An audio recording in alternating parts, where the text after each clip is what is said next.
ఆయన భజన చేస్తున్నాడు, దానికి నేను అభినందిస్తున్నాను. ఆయన చేస్తున్న భజనకి ఆయన చెప్పిన వాదనలోనే సమాధానాలు ఉన్నాయి. చైతన్య కాలేజీలో నుంచి వెళ్ళి బయటకు వెళ్ళి ఎవడైనా ఒక తప్పు చేస్తే అది చైతన్య కాలేజీ వాడి బాధ్యత అని అడిగారు. ముస్లింలు అని చెప్పుకుంటున్న కొంతమంది వ్యక్తులు ఏదైనా ఇలాంటి టెర్రరిస్ట్ యాక్టివిటీస్ చేస్తే ముస్లిం మతానికి లేదా ముస్లింలందరికీ ఏ విధమైన బాధ్యత ఉంటుందో కిషోర్ గారే సెలవిస్తే బాగుంటుందని చెప్పేసి నేను అడుగుతున్నా. అలానే ఈ దేశభక్తి సంస్థ మేమేదో చేశాము, మేము ఏదో పెద్ద ఊడబడిచాము అని చెప్తున్నా కిషోర్ గారికి ఆర్ఎస్ఎస్ కి సంబంధించి స్వాతంత్ర సమరంలో మీ పాత్ర ఏంటని చెప్పేసి నేను అడుగుతున్నాను. వీరు స్వాతంత్రం వచ్చిన ఎన్ని సంవత్సరాల తర్వాత భారతదేశానికి సంబంధించిన త్రివర్ణ జెండాని మీ ఆఫీస్ మీద మీరు దాన్ని ఎగరవేశారు అని చెప్పేసి దానికి కూడా మీరు సమాధానం చెప్పాలి అని నేను చెప్తున్నాను. తర్వాత మీరు అనుకుంటున్నట్టుగా కిషోర్ గారు ఈ గతంలో హర్యానాలో కానీ ఇప్పుడు ప్రస్తుతం బీహార్లో కానీ మోడీ గెలుస్తున్నాడు అందుకని భయపడుతున్నారని మీరు భావిస్తున్నారు. వాస్తవంగా మోడీ గెలవట్ల. అక్కడ నిష్పక్షపాతంగా ఉండాల్సిన ఎన్నికల కమిషనర్ ఆయన గేమ్ ఆడి ఆయన చేస్తున్న పరిస్థితి అందరికీ తెలుసు. గతంలో ఒక జోక్ ఒకటి ఉండేది. సునీల్ గవాస్కర్ గారును ఇమ్రాన్ ఖాన్ మధ్య ఒక జోక్. ఇమ్రాన్ ఖాన్ గారు అన్నారంట, మీకు సంబంధించిన ఒక 3 క్రికెట్ ప్లేయర్స్ ని నాగిస్తే వరల్డ్ మొత్తం నేను గెలుస్తాను అంటే దానికి జవాబుగా సునీల్ గవాస్కర్ అన్నారంట, నీకు సంబంధించిన ఎంపైర్లను ఒకడిని నాగిస్తే నేను వరల్డ్ కప్ నేను గెలుస్తాను అన్నాడంట. అలా మీరు ఎంపైర్ మీతో పాటు ఏ విధమైనటువంటి బాధ్యత వహించని ఎంపైర్ ని మీతో పాటు పెట్టుకుని మీరు ఎలక్షన్లలో గెలుస్తూ మీకు మీరు సర్టిఫికేట్లు ఇచ్చుకుంటున్నారు, మేము గెలిచామని. అది ఆత్మ పరిశీలన చేసుకోండి. రాజకీయాల్లో ప్రజాస్వామ్యంలో గెలుపు రైట్. బషీర్ గారు ఒక నిమిషం, శర్మ గారు మీరు కూడా ఆగండి. బషీర్ గారు ఒకే ఒక నిమిషం. ఇందాక మన్మోహన్ సింగ్ గారి గురించి మీరు ప్రస్తావన చేశారు, ఆయన వచ్చి ప్రకటన చేశారు. But why did not you mention about the roles played by, అంటే ఒక suspicious role played by the then home minister Shivraj Patil కావచ్చు. చిదంబరం చేసిన తర్వాత శివరాజ్ పాటిల్ కానీ చిదంబరం కానీ ఆ రోజు తాజ్ మీద జరిగిన దాడి తర్వాత వాళ్ళు మాట్లాడారు. దాంట్లో ఉన్న ఆఫీసర్స్ అందరూ ఎలా శివరాజ్ పాటిల్ నింపాదిగా వచ్చి ఢిల్లీలో ఆయన నివాసం నుంచి సఫ్దర్జంగ్ ఎయిర్పోర్ట్కి వచ్చిన తర్వాత ముందర సెల్యూట్ తీసుకొని ఫ్లైట్ ఎక్కి తర్వాత ఆయన ఏది ఎన్ఎస్డీల్ని తను తీసుకెళ్లాల్సిన ఫ్లైట్లో ఉన్న ఎన్ఎస్డీల్ని ఆపి 4:30-5 దాకా ఆపరేషన్ జరగకుండా చేసిన శివరాజ్ పాటిల్ గురించి ఎందుకు మాట్లాడరు? ఫోన్ కాల్ పక్కన పడేసిన చిదంబరం గురించి ఎందుకు మాట్లాడరు? మీరు ప్రధానమంత్రి మాట్లాడారు, బ్రహ్మాండంగా టీవీ తెరల మీదకి వచ్చేసని చెబుతున్నారు, అది ఎందుకు మాట్లాడరు? As to what prompted both the then responsible ministers of the then UPA government, అది ఎందుకు మాట్లాడట్లా? శివరాజ్ పాటిల్, చిదంబరం వారికి సంబంధించిన అనుమానాస్పదగా వాళ్ళ యాక్టివిటీస్ కనుక ఉంటే 11 సంవత్సరాల నుంచి అధికారంలో ఉన్న ఈ ప్రభుత్వం ఏం చేస్తుంది? వారి మీద చర్యలు ఎందుకు తీసుకోలేదని చెప్పేసి నేను ప్రశ్నిస్తున్నాను. మీ చేతుల్లో మొత్తం యంత్రాంగం ఉంది. ఈ యంత్రాంగం మొత్తాన్ని పెట్టుకుని మరి ఎవరో ఆఫీసర్లు కొంతమంది స్టేట్మెంట్ ఇచ్చారు కాబట్టి ఆ స్టేట్మెంట్ల మీద డిపెండ్ అయ్యి మీరు ఎందుకు చర్య తీసుకోలేదు? మరి ఆ ఇచ్చిన ఆఫీసర్లు స్టేట్మెంట్ అఫిడవిట్ రూపేణా ఇచ్చారా, లేకపోతే ఒక పత్రికా ప్రకటన రూపేణా ఇచ్చారా? ఆఫీసర్లు వాళ్ళు ఒక ప్రకటన చేసినప్పుడు మరి ఆఫీసర్లను పిలిపించి వారి దగ్గర నుంచి వాంగ్మూలాలు తీసుకుని దాని మీద కేసు ఎందుకు నమోదు చేయలేదు? నమోదు చేయకపోవడానికి కారణం ఏంటి అనేది మీరే చెప్పాలి. బీజేపీకి సంబంధించిన కిషోర్ గారు కానీ శర్మ గారు కానీ వాళ్ళే సెలవు ఇవ్వాలి. మీరు అధికారంలో ఉన్నారు. కిషోర్ గారు బీజేపీలో లేరు, ఓకే. సో అందువల్ల ఆయన ఒక ఇండిపెండెంట్ అనలిస్ట్ గా వచ్చారు. శర్మ గారు అంటే బీజేపీ లీడరు, ఆయన మాడతారు, ఓకే. కిషోర్ గారు ముసుగు వీరుడు, అది తీసేసేయండి. ఆయన ఒప్పుకోడు కానీ ముసుగు వీరుడు నేను అనేది. తర్వాత భారతదేశంలోకి బంగ్లాదేశ్ నుంచి బర్మా నుంచి వీళ్ళు ప్రవేశిస్తూ ఉంటే మరి సరిహద్దున కాపాడాల్సిన ఈ ప్రభుత్వం ఏం చేస్తుంది? దేశంలోకి వచ్చిన తర్వాత కూడా అక్కడ ఉన్నారు ఇక్కడ ఉన్నారని చెప్పేసి మొన్న ఎన్నికల్లో కూడా చెప్తున్నాడు బండి సంజయ్, రోహింగ్యా తీవ్రవాదులు ఉన్నారని.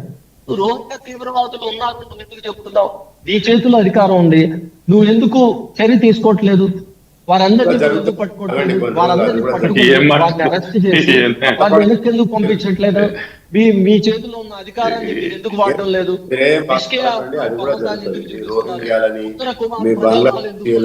వస్తున్నా శర్మ గారు, ఒక నిమిషం అండి, మీ దగ్గరకు వస్తాను. కాబట్టి నేను చెప్పేది ఒకటే, దేశానికి సంబంధించిన సమగ్రత, దేశ సార్వభౌమాధికారం, ఈ విషయాలు వచ్చినప్పుడు పార్టీలకు అతీతంగా కుల మతాలు ప్రాంతాలు భాషలకు వ్యతిరేకంగా మనం అందరం ఒకటవ్వాల్సిన అవసరం ఉంది. కానీ దీనికి భిన్నంగా ఈ బీజేపీకి సంబంధించిన వ్యక్తులు, ఆర్ఎస్ఎస్కి సంబంధించిన వ్యక్తులు ఇల్లు కాలిపోతూ ఉంటే చలిమంటలు మనం కాచుకుందాం లేకుంటే నీళ్లు వేడి చేసుకుందాం అన్నట్టుగా దీన్ని కూడా రాజకీయ అవసరాలకు లేదా మతపరంగా దేశాన్ని నిట్టనిలుగా విభజించడం కోసం ప్రయత్నించడాన్ని ముస్లిం లీగ్ పార్టీగా నేను తీవ్రంగా ఖండిస్తున్నా. ఇప్పటికైనా మారండి, మీరు ఆర్ఎస్ఎస్ బీజేపీకి సంబంధించిన వ్యక్తులు మారండి, మీ మైండ్ సెట్ చేంజ్ చేసుకోండి, దేశం కోసం ఆలోచించండి, దేశ సమగ్రత కోసం ఆలోచించండి, దేశం కోసం పనిచేయండి. అవినీతి పనులందరినీ పార్టీలో చేర్చుకుని వాళ్ళు చేసిన అవినీతి మొత్తాన్ని ఒకసారి వచ్చేసి బీజేపీలో చేరాడంటే వాషింగ్ మిషన్ లో వేసినట్టే. అజిత్ పవార్ ఏంటండి 8,000 కోట్ల రూపాయలు ఆయన ఫ్రాడ్ చేశాడండి, ఆయన చేరంగానే ఈ లిస్ట్ తీసుకొస్తే చాలా పెద్ద లిస్ట్ ఉంటుంది. రైట్ బషీర్ గారు, మళ్ళీ వస్తాం మీ దగ్గర. ఒకసారి గోపాల్ శర్మ గారి దగ్గరికి వెళ్దాం. గోపాల్ శర్మ గారు, ఒక న్యాయవాదిగా మీరు ఈ కేసుని పరిశీలించిన తర్వాత ఇందులో ఎక్యూజ్డ్, ఎందుకంటే ఇంకా నిఘా సంస్థలు అలాగే ఈ పోలీస్ వాళ్ళు నిర్ధారించాలి, వీళ్ళ రోల్ పూర్తిగా ఎస్టాబ్లిష్ చేసిన తర్వాత వాళ్ళకి పడే శిక్షలు ఎలా ఉండబోతున్నాయి? బిఫోర్ దాట్ ఒక మాట చెప్పదలుచుకున్నాం. ఇప్పటిదాకా బషీర్ గారు ఆయన మొత్తం డిబేట్ ని డివియేట్ చేసి బీజేపీని మోడీ గారిని తిట్టడానికే ఉపయోగించుకున్నాడు. ఆయన అది తీవ్రంగా ఖండిస్తున్నారు. రెండో విషయము, మన్మోహన్ సింగ్ గారి గురించి చెప్తున్నాడు ఈయన పెద్ద మనిషి బషీర్. ఏం చేశారండి, ఆ రోజు ఆయన ప్రధానమంత్రిగా ఉన్నప్పుడు కాశ్మీర్ తీవ్రవాదులని బాంబే మహారాష్ట్రలో అటాక్ చేసిన తీవ్రవాదులతో చర్చలు జరిపి నెలలు చర్చలు జరిపి వాళ్ళని 5 స్టార్ హోటల్లో కూర్చోబెట్టి రాజమర్యాదలు చేశాడు మన్మోహన్ సింగ్. దానికి ముందు జవాబు చెప్పానండి బషీర్ గారిని. ఓవరికే ఏదో మోడీ గారిని లేకపోతే బీజేపీని ఆడిపోసుకోవటం తప్ప కాశ్మీర్ నుంచి కాబూల్కి ఒక్క నిమిషం అండి, మర్యాదలు చేసి వాజ్పేయి గారు, అది మీరు గుర్తుపెట్టుకోండి. బషీర్ గారు ఆగండి, లెట్ హిమ్ కంప్లీట్. శర్మ గారిని మాట్లాడండి. ఆయన అభ్యంతరకరంగా మాట్లాడుతున్నారు శర్మ గారు. రైట్, మాట్లాడేటప్పుడే మాట్లాడలేదండి. Please ask him to stop. వీళ్ళకి నిజంగా చిత్తశుద్ధి ఉంటే పిఎఫ్ఐని బ్యాన్ చేయమని అడగండి, ఎంఐఎంని బ్యాన్ చేయమనండి, ఇండియాలో వీళ్ళ ముస్లిం లీగ్ ని బ్యాన్ చేయమనండి. వీళ్ళే కదా సపోర్ట్ చేసేది టెర్రరిస్టులకి, ఈ ఇన్ఫిల్ట్రేటర్స్ అందరినీ భారతదేశంలో తీసుకొచ్చి సపోర్ట్ చేసేదే వీళ్ళు. అండ్ ఎవ్రీ టెర్రరిస్ట్ ఆర్గనైజేషన్ కా there is a Muslim. No Hindu is there in any terrorist organization. Every terrorist is a Muslim. దానికి సమాధానం చెప్పానండి. తర్వాత మీరు అడిగిన ప్రశ్నకి, ఏదైతే ఇప్పుడు ఈ ఢిల్లీ బ్లాస్ట్ కానీ గతంలో జరిగిన, అయితే మనకు 1967లోనే అన్లాఫుల్ యాక్టివిటీస్ ప్రివెన్షన్ యాక్ట్ ఉందండి మనకు. దాని ప్రకారం ఏంటంటే ఎవరికైనా టెర్రరిస్ట్ సంబంధించి ట్రైనింగ్ క్లాసులు తీసుకున్నా, లేకపోతే వాళ్ళకి ఈవెన్ నీళ్లు అందించినా, భోజనాలు పెట్టినా, తర్వాత బాంబ్ బ్లాస్ట్లో పాల్గొన్నా కూడా చాలా తీవ్రమైన సెక్షన్స్ ఉన్నాయి. ఇందులో సెక్షన్ 16 ఉంది, సెక్షన్ 18 ఉంది. వాటి ప్రకారం లైఫ్ సెంటెన్స్ ఉంది, డెత్ పెనాల్టీ కూడా ఉంది. ఇవన్నీ కూడా డెఫినెట్గా వీళ్ళ మీద పెడతారు, పెట్టారు already. Section 16 and section 18 already imposed on them. అయితే ఇందులో ఆశ్చర్యకరమైందంటే, మనం గతంలో చదువురాని వాళ్ళని కొనుక్కునేవాళ్ళు వీళ్ళు. అంటే ఈ ముస్లిమ్స్లలో ఏంటంటే చదువు ఉండదు, బీదరికం ఉంటుంది, పేదరికం ఉంటుంది, మతమౌఢ్యం ఎక్కువ ఉంటుంది వీళ్ళందరికీ. 99% ముస్లిమ్స్ మతమౌఢ్యంతోనే బతుకుతారు వీళ్ళు. ఇప్పుడు మనం ప్రపంచం అంతా చూస్తున్నామండి. మీరు ఫ్రాన్స్లో చూడండి, ఇటలీలో చూడండి, స్విట్జర్లాండ్లో చూడండి, అక్కడంతా బుర్కా బ్యాన్ అని. ఆస్ట్రేలియాలో అయితే ఓపెన్గా ప్రధానమంత్రి చెప్పింది ఆవిడ, ఏమని, మా దేశంలో ఉంటే నో హిజాబ్, నో బుర్కా. అట్లాగే ఇప్పుడు స్వీడన్లో జరుగుతుంది. చాలా ప్రదేశాల్లో, చాలా దేశాలలో, అనేక యూరోపియన్ కంట్రీస్లో వీళ్ళ యొక్క గొడవలు చూస్తున్నాం మనం. లండన్లో అయితే ఓపెన్ ఎవ్రీ మంత్ 20 రేపులు జరుగుతాయండి లండన్లో. 20 రేపుల వెనుక ముస్లిమ్సే ఉంటారు, ఎవరు ఉంటారు అక్కడ. అలా లండన్లో మొన్న పెద్ద 30 లక్షల మంది ర్యాలీ తీశారు. ఎందుకు తీశారు? ముస్లిమ్స్ తీవ్రవాదం వ్యతిరేకంగానే ర్యాలీ తీశారు. అవి మాట్లాడమనండి బషీర్ని, అంతేగాని ఊరికే బీజేపీ ఆర్ఎస్ఎస్ని ఆడిపోసుకొని వాళ్ళని బ్లేమ్ గేమ్ చేయడం కరెక్ట్ కాదు. నేను చెప్పేది ఒకటే, ఈ మొత్తం దేశంలో ఏదైతే ఇన్ఫిల్ట్రేషన్స్ ఉన్నాయో వీళ్ళందరినీ గుర్తిస్తారు.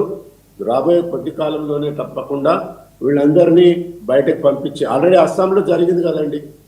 అస్సాంలో 300 మదర్సాలు బంద్ చేశారు. నేను డిమాండ్ చేస్తున్నా, ఇండియాలో ఉన్న మదర్సాలన్నీ బంద్ చేయాలి. ఇండియాలో ఉన్న మసీదులన్నింటినీ చెక్ చేయాలి. ఎవరెవరి దగ్గర ఏమేమి అమ్యునేషన్ ఉంది, ఎంత AK-47, ఒక ఆడోళ్ళ దగ్గర AK-47 రైఫిల్ దొరకడం ఏంటండి? సో ఆయన దమ్ముంటే నిజంగా భారతదేశ సార్వభౌమత్వాన్ని కాపాడాలని అనుకుంటే బషీర్ గారు, ఆయన కూడా డిమాండ్ చేయమనండి. ఆయన అంటున్నాడు కదా మాదేదో సెక్యులర్ పార్టీ అని. మీరు డిమాండ్ చేయండి, ఏవి మదర్సాలు బంద్ చేయమని చెప్పండి. హిందూ వ్యతిరేక భావాలని రెచ్చగొట్టే విధంగా ఈ మదర్సాలు నడుపుతున్నారు మన భారతదేశంలో. అది ముందు మానాల వీళ్ళంతా, ఈ ముస్లిం లీగ్ పార్టీ కానీ ఎంఐఎం పార్టీ కానీ. వాడెవడో నువ్వు 15 నిమిషాలు పోలీసులను పక్కన పెట్టండి, నువ్వు మొత్తం మేము చూసుకుంటామని అంటే వాడు ఇప్పటిదాకా బతుకున్నాడు భారతదేశంలో. Because Hindus are tolerant. అది ముందు గుర్తుంచుకోమని చెప్పండి ఆయన. రైట్. బషీర్ గారు మీరు ఏదో చెప్పాలనుకున్నారు? శర్మ గారు నాతో పాటు వస్తే, ఒక నెల రోజులు నాతో పాటు వస్తే, దేశంలో మెయిన్ ప్రాంతాల్లో ఉన్న మదర్సాలు మసీదుల్లోకి తీసుకెళ్లి చూపిస్తాను. చూపిస్తే ఆయన మాట్లాడుతున్న ఈ అనుమానాలు ఇవన్నీ పటాపంచలైపోతాయి. మదర్సాలో కానీ మసీదులో కానీ ఎక్కడ కూడా తీవ్రవాదాన్ని మతమౌఢ్యాన్ని పెంచరు. కాబట్టి అది తెలుసుకుంటే బాగుంటుందని చెప్పేసి నేను చెప్తున్నాను. తర్వాత ఈయన నిరంతరం ఎంఐఎం అంటున్నాడు. ఎంఐఎం అనేది ఆర్ఎస్ఎస్ కి సంబంధించిన క్లోనింగ్ బ్రదర్ అనేది ఆయన గుర్తుపెట్టుకోవాలి. ఇప్పుడు ఎంఐఎం బీజేపీ ఈ రెండు కలిసే దేశవ్యాప్తంగా ఎలా నాటకాలు ఆడుతున్నాయో, ఎంఐఎం బీజేపీకి ఏ విధంగా సహకరిస్తుందో మనకు తెలుసు. ఇప్పుడు ప్రభుత్వంలో మీరున్నారు, 15 నిమిషాల్లో నాకు అవకాశం ఇస్తే నేను చేసేస్తానన్న ఆయన మీద మీరు ఎందుకు చర్య తీసుకోవట్లేదు? ఆయన మీ క్లోనింగ్ బ్రదర్ కాబట్టి మీరు చర్య తీసుకోవట్లేదు. ఆయన అన్న మాటని ఇలాంటి ఉగ్రంగా మాట్లాడిన వారికి సపోర్ట్ గా పార్టీ ఎప్పుడు మాట్లాడలేదనే సంగతి గుర్తుపెట్టుకోవాలి. అలానే టెర్రరిస్టులకు తీవ్రవాదులకు ఏ విధమైనటువంటి మతము ఉండదు.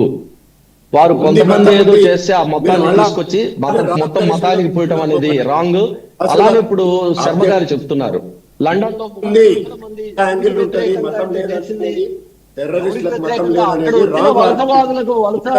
వాళ్ళకు వ్యతిరేకంగా ప్రదర్శనలు జరిగాయి. భారతీయులకు వ్యతిరేకంగా జరిగింది, పాకిస్తాన్ వారికి వ్యతిరేకంగా జరిగింది. ఆ ప్రదర్శనకు వ్యతిరేకంగా అద్భుతంగా ఏం జరిగిందో తెలుసండి, కౌంటర్ గా ప్రదర్శన జరిగింది. అందులో భారతీయులు పాకిస్తాన్ ఇద్దరు కలిసి పాల్గొన్న విషయాన్ని కూడా నేను మీకు గుర్తు చేస్తున్నా. మీరు ఒకవైపేమో అఖండ భారత్ అంటారు, భారత్ మొత్తం పాకిస్తాన్ ని కలుపుకోవాలంటారు, బంగ్లాదేశ్ ని కలుపుకోవాలంటారు. దాన్ని నేను ఆహ్వానిస్తున్నాం, కలుపుకుందాం.